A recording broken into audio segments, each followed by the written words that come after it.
ತುಂಬ ಖುಷಿ ಇದೆ ಬರ್ಡೇ ದಿನ ರಿಲೀಸ್ ಆಗ್ತಿರೋದು. ದಿಸ್ ಫಸ್ಟ್ ಟೈಮ್ ನನ್ನ ಬರ್ಡೇಗೆ ಸಿನಿಮಾ ಮೂಲಕ ಏನಾದರೂ ಒಂದು ಈ ರೀತಿ ಸ್ಪೆಷಲ್ ಆಗಿ ಆಗಿರೋದು. Thankful to the producer. ನೀವು ಯಾವ ಪರ್ಸ್ಪೆಕ್ಟಿವ್ ನಲ್ಲಿ ನೋಡ್ತಾ ಇದ್ರೆ ಬಿಗ್ ಬಾಸ್ ಸೀಸನ್ 11 ಸ್ವರ್ಗ ನರಕ ಅನ್ನುವಂತ ಕಾನ್ಸೆಪ್ಟ್ ನಿಮ್ಮ ಬಾಸ್ ಸುದೀಪ್ ಸರ್ ಅವರ ಸ್ವಾಗು ಕಂಟೆಸ್ಟೆಂಟ್ ಎಲ್ಲರ ಬಗ್ಗೆ ನಾವು ಒಂಚೂರು ಮಾತಾಡೋದಾದ್ರೆ ಅವ್ರ ಸ್ವಾಗ್ ಬಗ್ಗೆ ಮಾತಾಡಂಗೇ ಇಲ್ಲ. Mannerism, swag, style, what you wear, everything is super fantastic. ನಾನು ಅವಾಗ ಹೆಂಗೆ ಫ್ಯಾನ್ ಥರ ನೋಡ್ತಿದ್ನೋ ಈಗಲೂ ಹಂಗೆ ನೋಡ್ತೀನಿ. ರಾಮರಸ ಸಿನಿಮಾದ ಮೂಲಕ ಸೆನ್ಸೇಷನ್ ಕ್ರಿಯೇಟ್ ಮಾಡ್ಲಿಕ್ಕೆ ಹೊರಟಿರ್ತಕ್ಕಂಥ ಕಾರ್ತಿಕ್ ಮಹೇಶ್ ಅವರು ಇವತ್ತು ಅವ್ರದ್ದು ಬರ್ಡೇ ಒಂದು ಕ್ಯಾರೆಕ್ಟರ್ ಪಂಚ್ ಟೀಸರ್ ರಿಲೀಸ್ ಆಯಿತು. ಈಗ ನನ್ನೊಟ್ಟಿಗೆ ಕಾರ್ತಿಕ್ ಮಹೇಶ್ ಇದ್ದಾರೆ, ಅವ್ರು ಮಾತಾಡ್ಸ್ತಾ ಹೋಗ್ತೀನಿ. Hi sir, wish you happy birthday. Thank you. First look release ಮಾಡಿದಂಥ ಸಂದರ್ಭದಲ್ಲಿ ನಮ್ಮ ಕಿಚ್ಚಾ ಬಾಸ್ ಬಂದು ರಿಲೀಸ್ ಮಾಡಿಕೊಟ್ಟು ಹೋಗಿದ್ರು. ಇವತ್ತು ಕ್ಯಾರೆಕ್ಟರ್ ಪಂಚ್ ಟೀಸರ್ ನಿಮ್ಮ ಬರ್ಡೇಗೆ ಸ್ಪೆಷಲ್ ಆಗಿ ರಿಲೀಸ್ ಆಗಿದೆ. ಎಷ್ಟು ಖುಷಿ ಇದೆ, ನಿಮ್ಮನ್ನು ನೀವು ಬಿಗ್ ಸ್ಕ್ರೀನ್ ಮೇಲೆ ನೋಡ್ಕೊಳ್ಳೋದಕ್ಕೆ ಎಷ್ಟು ಎಕ್ಸೈಟೆಡ್ ಆಗಿ ಕಾಯ್ತಾ ಇದ್ದೀರಾ ಅಂತ? ಯಾವಾಗಲೂ ಅದೇ ಕನಸು, ದೊಡ್ಡ ಸ್ಕ್ರೀನಲ್ಲಿ ಯಾವಾಗಲೂ ನೋಡಬೇಕು ಅನ್ನೋದು. ತುಂಬ ಖುಷಿ ಇದೆ ಬರ್ಡೇ ದಿನ ರಿಲೀಸ್ ಆಗ್ತಿರೋದು. ದಿಸ್ ಫಸ್ಟ್ ಟೈಮ್ ನನ್ನ ಬರ್ಡೇಗೆ ಸಿನಿಮಾ ಮೂಲಕ ಏನಾದರೂ ಒಂದು ಈ ರೀತಿ ಸ್ಪೆಷಲ್ ಆಗಿ ಆಗಿರೋದು. Thankful to the producer Guru sir.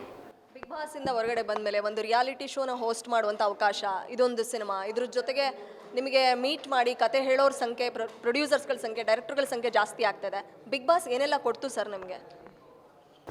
ನೀವೇ ಹೇಳಿದ್ರಲ್ಲ ಈಗ ಎಷ್ಟೊಂದು ಜನ ಬಂದು ಕತೆ ಹೇಳ್ತಾರೆ ಅಂತ. ಅದೇ ಇನ್ನೊಂದು ಶೋ ಹೋಸ್ಟ್ ಮಾಡೋವಂಥದ್ದು, ಈ ಸಿನಿಮಾ ಎಲ್ಲವೂ ಅದೇ ಕೊಟ್ಟಿದ್ದು. ಸರ್, ನಿಮ್ಮ ತಂಗಿನ ನೀವು ಟ್ರೀಟ್ ಮಾಡೋದು ಅಥವಾ ಅವ್ರನ್ನ ನೋಡ್ಕೊಳ್ಳೋ ರೀತಿ ಆಗಿರ್ಬೋದು, ಎಷ್ಟೋ ಜನ ತಂಗಿಯರ ಕನಸು ನನಗೂ ಈ ಥರದ್ದು ಬಣ್ಣ ಇರಬೇಕು ಅನ್ನೋಂಥದ್ದು. ಸೊ ನಿಮ್ಮ ತಂಗಿ ಎಷ್ಟು ಖುಷಿಯಲ್ಲಿದ್ದಾರೆ, ಮತ್ತು ನಿಮ್ಮ ಹಳಿಯ ಹೆಂಗಿದ್ದಾನೆ, ಅಮ್ಮ ಹೇಗಿದ್ದಾರೆ ಮನೇಲಿ?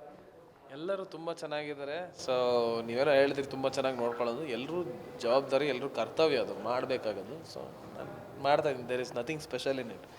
ನನ್ನ ಕೆಲಸ ನಾನು ಮಾಡ್ತಿದ್ದೀನಿ ಅಷ್ಟೇ. ಬಿಗ್ ಬಾಸ್ ಸೀಸನ್ 10 ವಿನ್ನರ್ ಕೂಡ ನೀವು ಹೌದು. ಈಗ 11 ಶುರುವಾಗಿದೆ. ನೀವು ನೋಡೋ ರೀತಿ ಬೇರೆ ಆಗಿರ್ಬೋದು, ಯಾಕಂದರೆ ಈಗ ಹೊರಗಡೆ ಬಂದಾಯಿತು, ವಿನ್ನರ್ ಕೂಡ ಹೌದು. ನೀವು ಯಾವ ಪರ್ಸ್ಪೆಕ್ಟಿವ್ನಲ್ಲಿ ನೋಡ್ತಾ ಇದ್ದೀರಾ ಬಿಗ್ ಬಾಸ್ ಸೀಸನ್ 11ನ ಸ್ವರ್ಗ ನರಕ ಅನ್ನೋಂಥ ಕಾನ್ಸೆಪ್ಟು ನಿಮ್ಮ ಬಾಸ್ ಸುದೀಪ್ ಸರ್ ಅವರ ಸ್ವಾಗು ಕಂಟೆಸ್ಟೆಂಟು ಎಲ್ಲರದ ಬಗ್ಗೆ ನಾವು ಒಂಚೂರು ಮಾತಾಡೋದಾದ್ರೆ? ಅವ್ರ ಸ್ವಾಗ್ ಬಗ್ಗೆ ಮಾತಾಡಂಗೇ ಇಲ್ಲ. Mannerism, swag, style, what you wear, everything is super fantastic. And ನೋಡೋ ರೀತಿ ಅಂತೂ ಏನು ಬದಲಾಗಲ್ಲ. ಬಿಗ್ ಬಾಸ್ ನಾನು ಅವಾಗ ಹೆಂಗೆ ಫ್ಯಾನ್ ಥರ ನೋಡ್ತಿದ್ನೋ ಈಗಲೂ ಹಂಗೆ ನೋಡ್ತೀನಿ. ಆ್ಯಂಡ್ ಅಷ್ಟೇ ಎಂಟರ್ಟೈನಿಂಗ್ ಆಗಿದೆ. ಆ್ಯಂಡ್ ಸ್ಟಾರ್ಟಿಂಗ್ ವೀಕಿಂದನೇ ಎಲ್ಲರೂ ಜಗಳ ಶುರು ಹಚ್ಕೊಂಡಿದ್ದಾರೆ. ನೋಡೋಕ್ಕೆ ಎಂಗೇಜಿಂಗ್ ಆಗಿದೆ. ಆ್ಯಂಡ್ ಒಂದಷ್ಟು ಸ್ನಿಪೆಟ್ಸಲ್ಲಿ ವೀಕೆಂಡ್ ಎಪಿಸೋಡ್ ನೋಡ್ಬೇಕು ಆ್ಯಕ್ಚುಲಿ. ಶಿಶಿರ್ ಇನ್ನೂ ಓಪನ್ ಅಪ್ ಕಂಪ್ಲೀಟಾಗಿ ಆಗಿಲ್ಲ ಅಂತ ಅನ್ಸುತ್ತೆ ನನಗೆ. ತುಂಬ ಹತ್ತಿರದಿಂದ ನೋಡಿದ್ದೀನಿ. ಸೊ ಇನ್ನು ಮುಂದಿನ ದಿನಗಳಲ್ಲಿ ಇನ್ನು ಚೆನ್ನಾಗಿ ಆಡ್ತಾನೆ. And I know his capacity. He is very much capable of doing good. ಇದನ್ನು ಹೊರತುಪಡಿಸಿ ಇನ್ನೊಂದು ಮಾತುಕತೆ ನಡೀತಾ ಇದೆ. ಸೊ ಅಷ್ಟೇ. ಅದಾದಮೇಲೆ ಒಂದಷ್ಟು ಕತೆಗಳು ಕೇಳ್ತಾ ಇದ್ದೀನಿ ಸಮಯ ಸಿಕ್ಕಾಗ. Thank you madam. Thank you.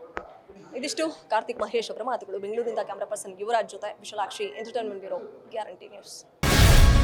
Guarantee news, ಸುದ್ದಿ ಖಚಿತ, ನ್ಯಾಯ ನಿಶ್ಚಿತ.